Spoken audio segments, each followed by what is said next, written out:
Maswera sei mhuri yeZimbabwe, tinokuchingamidzai zvekare kune chimwe chirongwa pano paZim Facebook Secrets and Confessions. Kuri sei kwose kwamungava muri kumativi mana enyika. Rekedzai tibva tapinda mumamessages edu atadzoka takakubatirai. Message yedu yekutanga yakamira sekudai so. Hanzi makadai zvenyu mukoma, I have been dating my best friend's ex and now I am about to get married to him and he has been dating my friend for the past 6 years.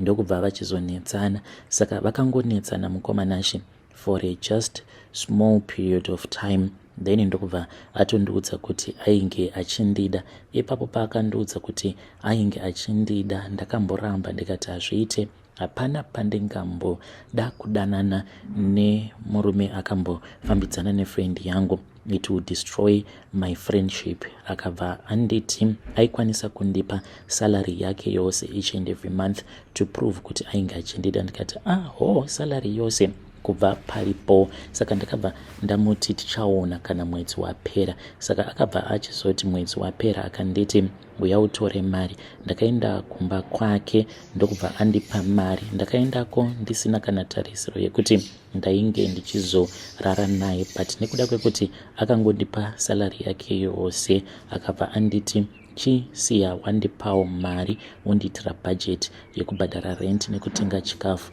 In my entire life mukoma ndainge ndisati ndakamboitirwa zvinhu zvakadaro neumwe mukomana. So right now I am about to get married. Zvino ndikushayiwa kuziva kuti friend yangu ndomuudza here kana kuti since I have already taken the decision and my family is in support, because akatozotoresa license hanzvadzi yangu ainge agara achida license, akatombotora provisional ika expire. So ndikudawo kuti mhuri yeZimbabwe ingondibatsirawo ipapo. Kana mukaposta nyaya yangu ndingafara chaizvo, uye zvekare ndichange ndichizotevererawo ndiri mucomment section. Vedare ndo message iyo yandakatumidzirwa ichibva kuna vanzvadzi vedu. Ngatizame kuti tinge tichitaura navo vanzvadzi vedu ava mucomment section. Hanzi ndoita sei, zvinoita here kuti friend yangu ndinge ndichimuudza kana kuti kwete, so that she knows kuti I am about to get married to her ex. Hey, pakaipa. Rekedzai tibva taenda panyedu inotevera. Nyedu inotevera yakamira sekudai so. Hanzi ndiri mudzimai mukomanashi uye zvekare ndinogarawo kunoku kuBorodale. I drive my husband's beautiful car, ane imwe Range Rover yake latest model. Kunyange vanhu vakandiona ndichifamba nemotikari yakadaro, I am sure vanongozviudza kuti ava ndivo vakadzi vagere zvakanaka vakaroorwa nevarume vanovada, because he even bought my mother a car for her birthday. But handina zororo mumwoyo mangu, handina chinonzi peace of mind. Peace of mind is all that I am asking for, and unfortunately I do not have peace of mind. Saka mukomana chinyaya iripo ndeyekuti murume wangu iye anochita, but I've been staying with him for the sake of money. Munhu ane mari hakuna chinhu chinorwadza sekuramba murume anenge aine mari, because I know kuti kunzoko kunenge kutori nevamwe vakadzi vanenge vakatomirira kuti ndinge ndichisimuka. Even the day randinoti ndaramwa marriage, I'm sure kuti panokwanisa kutouya umwe mukadzi akatogara and he will continue living his life. Saka ndo zvinonyanyisa kundirwadza izvozvo. Ndinodawo kuti mhuri yeZimbabwe indibatsirewo kana muine munhu wamunoziva anokwanisa kundipa mafone numbers eng'anga. Ndiri munhu anonamata, but I am tired. Ndava kuda kungoti ndinge ndichingobatsirwa neng'anga so that ndimugadzire murume wangu. Ndakambonzwa nyaya yeumwe uyo aitaura nezverukawo, saka ndikutsvaka munhu anokwanisa kugadzira mushonga wacho werukawo so that asazoramba achindihurira. Vedare ndo message iyo yandakatumidzirwa ichibva kuna vanzvadzi vedu. Ngatizamei kuti tinge tichitaura navo vanzvadzi vedu ava mucomment section. Ya pakaipa hanzi ndafungawo kuisa murume wangu rukawo so that asazoramba achingondihurira. Hey, rekedzai tibva taenda panyedu inotevera. Nyedu inotevera yakamira sekudai so. Hanzi I recently found out kuti mudzimai wangu iye she is a lesbian after we had 2 of our kids. So she confessed recently kuti she is still in love with her friend from college. Saka ndodawo kubvunza kubva kumhuri yeZimbabwe kuti ndozvifambisawo sei. Ndakamubvunza kuti saka iwe urongwa hwako ndewekuti unge uchizoita sei. Akati vakatotaurirana nefriend yake, friend yake ari kutofanira kutoti ange achizouya kunoko kuSouth Africa so that she can stay here. Saka anofanira kuti ange achizotsvaka imba. Mudzimai wangu iyewo, she is working as a professional as well as me. I am also working as a professional. Saka salary yake inotokwana because iye murelationship macho imomo ndiye anenge ari the dominant one. Saka the one anenge ari dominant is the one who takes care of the other, uyo anenge achita sekunge ndiye mukadzi. So that is what she told me. Akatongondizivisa akandikumbira ruregerero akati she tried to forget about him and even her friend was once married. Saka ndanga ndava kutongofunga hangu kuti nditaure naye then ndobva ndangovatora vari vaviri. Meno kana muchizviona sekunge zvinoita because that is the only thing that I can do. Tobva tachizongogara tose, kunyangwe iye girlfriend yacho ikagara kumba kwayo, but at least ndava kuziva kuti ndinenge ndava nevakadzi vaviri. When you post my story, please tell me. Ndichange ndichizoteverera ndiri mucomment section. Iye akati tinofanira kuti tinge tichizoikipa as a secret. Vedare ndo message iyo yandakatumidzirwa ichibva kuna mukoma vedu. Hanzi ndo secret yangu iyo yandiinayo. Ngativabatsireiwo mucomment section. Rekedzai tibva taenda panyaya yedu inotevera. Nyaya yedu inotevera yakamira sekudai so. Hanzi makadi zvenyu mukoma, ndinokumbirawo kuti munge muchindiposterawo nyaya yangu makaviga chitupa changu. My brother took my child for money rituals. Akabva achizoita mari mushure mekunge mwana wangu atanga kurwara ndokubva achizofa. This brother of mine, kutaura kudai, ava kugara kuDubai. Saka ndikutsvakawo munhu anokwanisa kundibatsira ne go back to sender because moyo wangu unorwadza. Ndakazotozviziva lucky enough day randakaenda kumba kwevamwe madzibaba, ndakatombomanikidza murume wangu kuti tinge tichienda tose. Pane nyaya dzandainge ndichida kuti tinge tichifambira. Saka murume wangu agara iye ane nungo, haafariri kungoenda kunana madzibaba because pane zvakamboitika kumashure uko tikambopa vamwe madzibaba hatina kuzonyatsokuona change. Saka kubva ipapo ndopa akangotanga kungoitawo doubt. Ndakabva ndachizoenda ndiri ndega. Ndasvika kuya ndopa ndakabva ndachizoudzwa kuti hanzvadzi yangu iye akachekeresa mwana wangu ndokubva achizoitiswa mari nemanigerian. Ende zvechokwadi hanzvadzi yangu uyu akangokaruka aita mari out of nowhere. Tikatombobvunzana kuti ko mari iyoyo why akangoita mari mushure mekunge atanga kuwirirana nemanigerians. Saka ndichiuya panapa ndikudawo help kubva kwamuri. Kana muine vanhu vamunoziva vanoita go back to sender, please ndipeiwo manumbers avo ndiitire kuti ava go back to sender. Vedare ndo message iyo yandakatumidzirwa ichibva kuna vanzvadzi vedu. Ngatizamei kuti tinge tichitaura navo vanzvadzi vedu ava mucomment section pakani. Rekedzai tibva taenda panyaya yedu inotevera. Nyaya yedu inotevera yakamira sekudai so. Hanzi ndakaona murume wangu ainge ari mutabu achigeza nenyoka. Mushure mekunge ndamuona achigeza nenyoka ndakabva ndaita heart attack. Asi ipapo ndakangonzwa sekunge ndainge ndarohwa chibhakera pachipfuva changu. Ndokubva ndatotanga kutonzwa dzungu ndikabva ndatodonhera pasi. The next thing that happened, ndakamuka ndava kuchipatara ndisinganyatsokurangarira kuti chii chainge chaitika. Ndakazoti ndadzoka kumba ndipo apo paakabva achizondibudira pachena akati mudzimai wangu ininiwo ndakaromba. Zvose izvi zvatiinazvo unongoziva paya kuti pandainge ndiri musoja taingorarama upenyu hwekutamburira. Saka akabva achizoenda akabva achizondorombesewa. Akarombesewa nevamwe shefu avo vaipota vachimutuma kuti ange achienda kunotenga gold. Vaitawo zvekuzotengesera goridhe iroro kune mamwe mashefu. Saka vainge vakaromba vakabva vachizomubatsira kuti ange achizoromba. Zvechokwadi mukomanashi mari iripo zvekuti tinotorarama upenyu hwakatonaka. Saka akandiudza kuti anopota achigeza nenyoka, ndo mhiko dzake idzodzo. Ini akanditi nyoka iyoyo haidi ropa, asi chainongoita ndechekuti inopota ichirara naye apo painenge ichinzwa kuda. Saka ndava kutotya kana kutorara panext nemurume wangu nekuda kwezvose izvo zvaakandiudza nezvandakaona. Hei vedare, ndo meseji iyo yandakatumidzirwa ichibva kuna vanzvadzi vedu. Ngatizamei kuti tinge tichitaura navo vanzvadzi vedu ava mucomment section. Zvakangooma hazvo vedu we. Hanzi kana kutorara nemurume wangu ndava kutotya. Enzwaiwo nyaya iri pano. Hanzi mukomanashi, pane imwe chechi iyo yandakatanga kupinda mainge muri mugore ra2009.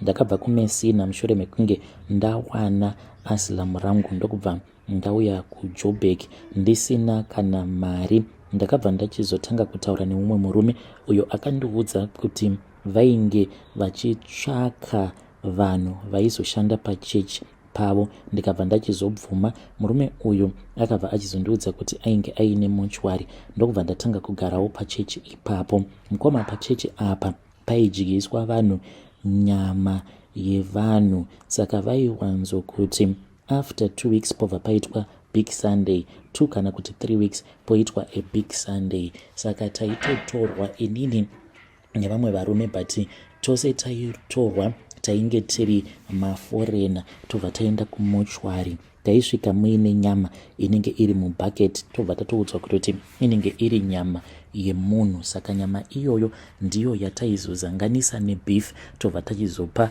mamai anobika. Ndo zvaiitika pachechi ipapo. Yainge itori chechi yemasatanist, kushaya kuziva kuti vamwewo avo vainge vachinamata pachechi ipapo vainge vachizvizivawo here kuti ichechi yemasatanist. Handidi hangu kutaura zita rayo, but chechi iyoyo clue yandokwanisa kungokupai yainge iri chechi yekuti yaiwanzokuita maadvertisement paETV makore acho iwawo, makuseni paya vanhu vachigadzirira kuenda kumabasa. Saka ndo zvandakamboita izvozvo apo ndichangobva mukusvikawo muSouth Africa.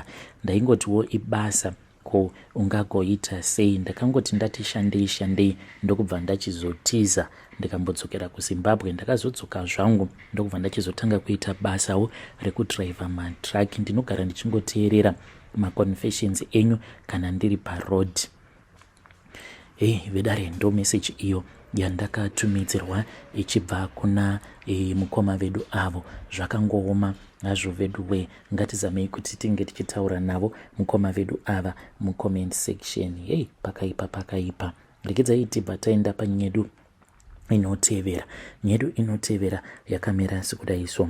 Hanzi mukoma, I regret kuenda kun'anga. Ndakaenda kun'anga mushure mekunge ndatanga kushungurudzwawo nemukomana wangu wandainge ndichidanana naye. Ndakamuendera kun'anga apo pandainge ndiine 20 years. Saka iye ainge ari kuSouth Africa, but aingondibata rafu. Aikwanisa kungokwira odzoka kunoku kuZimbabwe otongotanga kungondirova achinditi uri kundihurira. Ndikati handei tose kuSouth Africa. Airamba. So this guy akazodzoka kunoku kuZimbabwe apa kana kushanda hasi kushanda, akangogara pamba pevabereki vake. Ndikamuti wadi watsvaka basa? Anenge achiti kana ndikatsvaka basa pandinenge ndiri kubasa unokwanisa kundihurira. Ndakaenda kun'anga mukoma, ndikabva ndazopiwa mushonga wandakanzi kana ainge achazodzoka kuZimbabwe ndaifanira kuti ndinge ndichizotora mishonga yacho. Ndobva ndachizoti paya pandinenge ndichiwacha hembe dzake ndobva ndachizozanganisa nemishonga. Saka aiti kana akadzoka kuno kuZimbabwe, sezvo tichigara in the same street, ndobva ndatoenda ndobva ndanotora hembe dzake ndobva ndauya nadzo kumba ndobva ndadziwacha. Saka ndakatodzisoka hembe dzake nemushonga wacho iwoyo wandakapiwa nasekuru vekundibatsira. This guy is now obsessed with me. Kunyange kubasa anokwanisa kunditevera. Akatomboda kurova bosi vangu achiti munogara muchinyenga musikana wangu. Bosi vangu vakatombotsamwa vakada kundidzinga basa, but ndakazotovakumbira ruregerero. Ndaiti zvimwe kuda kana ndikamushandisira mushonga maybe achandiroora nekukasika, but marriage yacho dololo. Ndiri kutsvakawo vanhu vanogona kurutsisa, because sekuru vaya vekundibatsira mari yacho yavakandiudza yakawandisa mukoma, handikwanise kuti ndinge ndichimaneja kuti ndivape mari yakawanda kudaro. Please help me. This man ari kuti if I leave him I will die. Atori nemasuicidal tendencies mamwe ekuti anototyisa. Vedare ndo message iyo yandakatumidzirwa ichibva kuna vanzvadzi vedu. Ngatitaurei navo vanzvadzi vedu ava mucomment section. Rekezai tibva taenda panyaya yedu inotevera. Nyaya yedu inotevera yakamira sekudai so. Hanzi mukomana chimakadi zvenyu, ndinokumbirawo kuti muge muchindiposterawo nyaya yangu makavikawo chitupa changu. Yes, ndinodawo kureurura kuti ndakatombojoiniswa zvesatanism but zviri zvekumanjuzu through WhatsApp prayer group. Mushure mekunge ndatanga kurota, ndaingorota nguva dzose ndiri kumadziva. Saka ndakabva ndachizotanga kutevedzerawo mamwe machannels aripo pano paYouTube anoitawo zvekudzidzisa nzira dzechivanhu, zvekare nekufacebook mumagroups akawanda. Ndikabva ndaona kuti zvainge zvakanaka kwazvo munhu kutevedzera chivanhu chako. Saka zvaigara zvichingondinetsa kuti ko munhu wemunhurume anoitawo manjuzu here kudzamara ndichizopinda mune rimwe WhatsApp group. Saka grupu iri rakagadzirwa naadmin wemuno muSouth Africa. Ndakapindamo mugrupu muya umwe neumwe makuseni oga aitaura hope idzo dzaanenge akarota. Neniwo ndaitotaurawo hope dzandaigara ndichirota. Dzimwe nguva ndaienda kumadziva ndakabata mazai 6 ndonosiya mazai iwawo. Then mudziva imomo maizobuda umwe mukadzi anenge akanaka, but nemukadzi uyu taiita sekunge in the spiritual realm we were married to each other. Aibva atora mazai aya obva anditenda. Ndaingoti ndikarota hope idzodzo ndaitobata mari yakawanda chaizvo. Saka vanhu mugrupu vakaramba vachingondikurudzira, but mukoma pane apo pandakazonzi nevamwewo vanodzidzisa mugrupu macho imomo ndaifanira kuti ndinge ndichiita edina party. Saka ndakazongotsvakawo vamwewo madzimai avo vakandibatsira pakunoita dhina yacho. Ndakatenga zvose zvainge zvichidiwa, tikaita kamutambo kedu pamba pandinogara, ndokubva ndachizoenda navo kune rimwe dhem riri padhuze nepalocation patinogara. Taenda kudhemu kwaya takabva tachizonosiya maleftovers echikafu icho chatainge tadya padhina pacho ipapo. Takangonozvisiya zvose mumvura. Mukomana chiusiku ihwohwo ndakarutsa hove mhenyu mukoma, ndikarutsa neropa rakawanda zvokuti ndakatozadza almost 9 liter bucket chandakazadza mushure mekunge ndarutsa hove. Laki kusvika pari nhasi laki ndinaro, but mukoma ndinorota ndichirara neumwe mukadzi uyu pandinenge ndichirara naye ndinenge ndichingoona muviri wake kubva muchiuno kusvika kumusoro uku, asi kubva muchiuno kusvika kumakumbo hapana chandinenge ndichiona. Anondipa rimwe bonde rakanaka rinonakidza kwazvo, ende chinondinetsa ndechekuti pandinomuka ndinozonzwa ndisina kana simba zvekuti kana kubasa ndinokwanisa kungoregedza kuenda kubasa because ndinenge ndakaneta. Paanouya kuzorara neni dzimwe nguva mukoma ndinozotomuka kana kumapast 9 ndakarara, kunyangwe ndikafonirwa nabhosi vangu foni handitomboinzwe. Kunyangwe ndikarara ndakaisa foni kana panzeve pangu apa, kunyangwe ikarira zvinengei iri paloud handitomboinzwe. Ndinenge ndakapedzwa simba nayo njuzu yacho iyoyo. Saka ndo dambudziko iro razondiunzawo panapa. Ndiri kutombozamawo kuti ndinge ndichifamba kuti ndinge ndichibatsirwa, but hazvisi kana kutombochinja zvachose. Ndo zvinondinetsa mumwoyo mangu. Zvimwe zvandainge ndakatenga zvandaishandisawo pachivanhu ndakazongoendawo ndikanosiyawo kumadziva because ndakanzi hazvingoraswi asi zvinonosiyiwa mudziva. Saka ndakangoendawo kudhemu ndokubva ndazonozvisiya ikoko. Ndakainitiatwa kuburikidza negrupu repawhatsapp rainge richiita zvekudzidziswa nzira dzechivanhu. Vedare ndo message iyo yandakatumidzirwa ichibva kuna mukoma vedu. Ngatizamei kuti tinge tichitaura navo mukoma vedu ava mucomment section. Wakambojoinawo here mamwe magroup ekuti zvainge zvoitwamo mugroup imomo wainge usingachazvinzwisisi? You can come to my inbox and then you tell me your own side of the story. Zvakangoma nazvo vedu we. Ngatisanganei zvekare mune zvimwe zvirongwa zvinotevera.